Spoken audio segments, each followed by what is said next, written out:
While you sleep, your brain is not resting. It is working. Every night, during the hours you spend unconscious, your brain runs a biological cleaning cycle that no other organ, no drug, and no medical intervention has yet been able to replicate.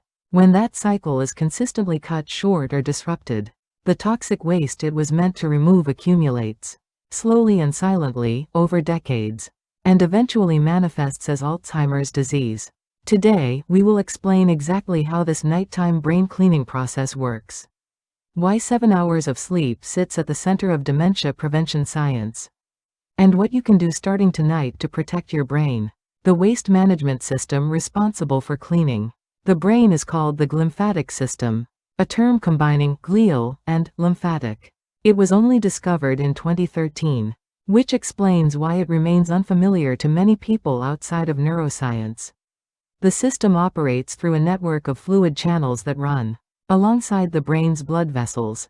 During sleep, cerebrospinal fluid flows along the spaces surrounding arteries, percolates through brain tissue, picks up metabolic waste, including two particularly important proteins called beta amyloid and tau, and carries that waste out through venous drainage pathways. The efficiency of this process depends critically on water channels called aquaporin 4, which are densely concentrated at the foot processes of star-shaped brain cells called astrocytes, positioned at the interface between blood vessels and brain tissue. These channels facilitate the rapid movement of water that drives the cleansing flow. A landmark 2025 study published in Cell identified the precise biological mechanism that activates this system during sleep.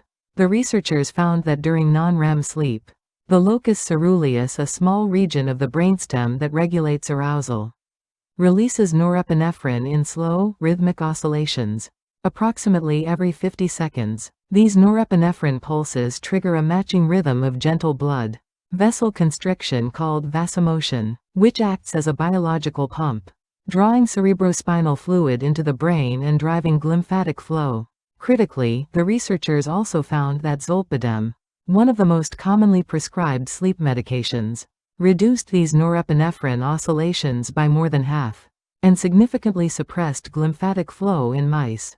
This means that sedative sleep, even when it successfully induces unconsciousness, may fail to preserve the neurochemical architecture that powers brain waste clearance. Sleep medication is not a substitute for restorative natural sleep. The immediate consequences of poor sleep on Alzheimer-related proteins are measurable and alarming. A study conducted at the NIH Clinical Center found that a single night of sleep deprivation increased beta amyloid levels by approximately 5% in brain regions associated with early Alzheimer's disease, measured by PET scan in living humans. A separate study confirmed that one night of sleep deprivation raised the overnight concentration of beta amyloid in cerebrospinal fluid by approximately 10%. For tau, the Alzheimer protein associated with neurofibrillary tangles, sleep deprivation similarly raises levels in both interstitial fluid and cerebrospinal fluid, and animal research shows that chronic sleep restriction accelerates tau seeding and propagation across brain circuits.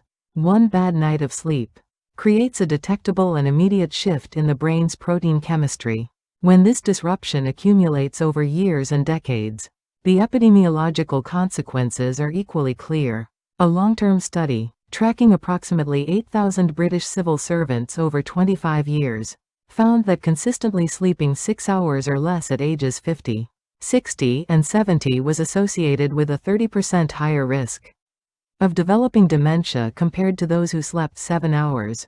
Researchers at the University of Cambridge, analyzing data from nearly 500,000 people, identified 7 hours of nightly sleep as the optimal duration for cognitive performance in middle age and older adults, with both shorter and longer sleep durations forming a U-shaped curve of increasing dementia risk. Too little sleep and too much sleep both carry elevated risk, but the optimal window is surprisingly specific. The depth of sleep matters as much as its duration. A large cohort study published in JAMA Neurology in 2023 found that for every 1% annual decline in slow-wave sleep percentage, the deepest stage of non-REM sleep, most closely associated with glymphatic activity. Dementia risk increased by 27%, and Alzheimer's dementia risk specifically increased by 32%. Because slow-wave sleep naturally declines with aging, the speed of that decline becomes a meaningful predictor of long-term cognitive trajectory. Insomnia carries its own documented risk data, published in the journal Stroke Report. A 53% increase in dementia risk associated with insomnia, and research on chronic insomnia shows both a 40% higher risk of dementia and a brain aging acceleration of approximately 3.5 years. Sleep position also plays a role that most people have never considered. Research published in the Journal of Neuroscience by a team at Stony Brook University showed that glymphatic transport is most efficient in the lateral side sleeping position compared to sleeping on the back or stomach. The researchers suggest this may help explain why side sleeping is the most common human sleep posture, potentially representing an evolutionary adaptation for more efficient brain waste clearance. This is a small and completely free adjustment that may offer a meaningful benefit. The practical question, then, is what can be done to protect and enhance slow-wave sleep. Several evidence-based strategies stand out. First, the body temperature mechanism. Slow-wave sleep increases when core body temperature declines at sleep onset.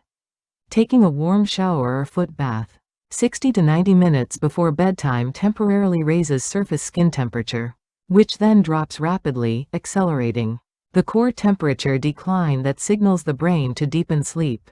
A 2024 study in Nature Scientific Reports confirmed that sleep time conductive heat loss significantly increased slow-wave sleep percentage. Keeping the bedroom cool, between 18 and 20 degrees Celsius, supports this process throughout the night. Second, regular moderate aerobic exercise at least 150 minutes per week has been shown in PMC-indexed research to increase slow-wave sleep duration and reduce nighttime awakenings, provided exercise is completed at least 2 hours before bedtime, to allow norepinephrine and cortisol to normalize. Third, maintaining a consistent sleep and wake schedule, including on weekends, stabilizes the circadian rhythm and maximizes the proportion of deep sleep achieved during the core nighttime hours. Fourth, reducing exposure to blue-emitting screens for at least 1 hour before bed preserves melatonin secretion and shortens the time needed to reach slow-wave sleep. Fifth, and importantly, alcohol should be understood for what it does to sleep architecture. It accelerates sleep onset, but suppresses both REM and slow-wave sleep, producing a sleep that runs for adequate hours, but achieves far less glymphatic work. Like zolpidem, alcohol wears the costume of sleep while undermining its biology. Finally, if you snore heavily, wake with headaches, or feel consistently unrefreshed despite sufficient hours in bed, obstructive sleep apnea should be investigated by a physician. Sleep apnea fragments sleep architecture, dramatically reduces slow-wave sleep, and measurably impairs glymphatic proxy measures on MRI. A 2025 pilot study found that 12 months of CPAP treatment in patients with mild cognitive impairment and Alzheimer biomarkers was associated with a slower rate of cognitive decline, though the sample was small, and further research is needed to confirm this finding. Brain cleaning is not something you can initiate by willpower or intention. It begins only when consciousness is released, and the brain settles into its deepest, slowest stages of sleep. Cerebrospinal fluid begins its quiet passage through billions of synaptic spaces, carrying away the chemical residue of a day of thinking and feeling and remembering. 7 hours is not an arbitrary number. It is the window the science currently identifies as sufficient for this process to complete, for the brain to clean itself, consolidate memories, regulate hormones, and return you each morning to a state that is genuinely, biologically renewed. The most powerful and most accessible tool for dementia prevention, currently identified by research, does not require a prescription, a clinic visit, or any cost at all. It requires only that you choose to be in bed long enough for your brain to do what it evolved to do. Tonight is a good place to start.